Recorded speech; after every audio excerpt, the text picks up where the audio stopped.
My name's Ned Johnson. I'm the president and tutor geek here at Prep Matters. I've spent a career helping people do their best on high-stakes tests like the SAT and the ACT and other kinds of tests that you might find a little bit stressful. The great folks over at US News and World Report, who put together the Best College Guide, for this year's edition asked me to write an article that shares with them and with you some of my best tips on how you can do your absolute best when the heat is turned up the most. Before we jump into the tips, let me give you a little bit of a lesson about two brain systems that matter: the amygdala and the prefrontal cortex. The amygdala you can think of as the threat detector in your brain. It's really good at what it does.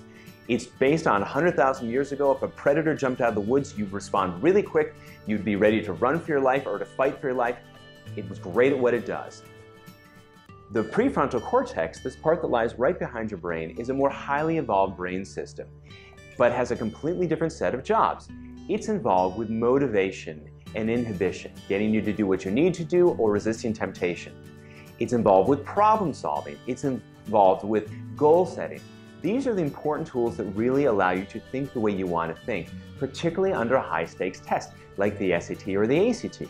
The challenge is things that are threatening activate the amygdala and send the prefrontal cortex, the thinking part of your brain, clear offline. So there you are in the middle of a high-stakes, stressed-out testing situation, and the thinking part of your brain is nowhere to be seen. And this is the core of why the tips that I have to share are going to be so meaningful for your success. One of the great thinkers on stress is Dr. Sonia Lupien at the Center for Human Stress Studies at the University of Montreal. And she has this wickedly clever acronym for the things that stress human brains, the things that make us nuts. N for novelty.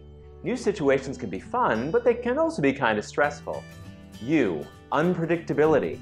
We don't want to have that feeling, is it going to work out, is it not going to work out? Not a happy place to be. T, threat to ego or threat to self. Well, we don't really have physical threats of a tiger hauling us off, but we do have threat to ego.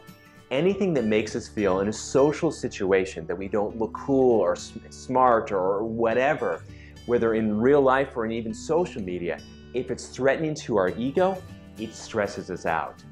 And lastly, S, sense of control, or more accurately, a lack of sense of control.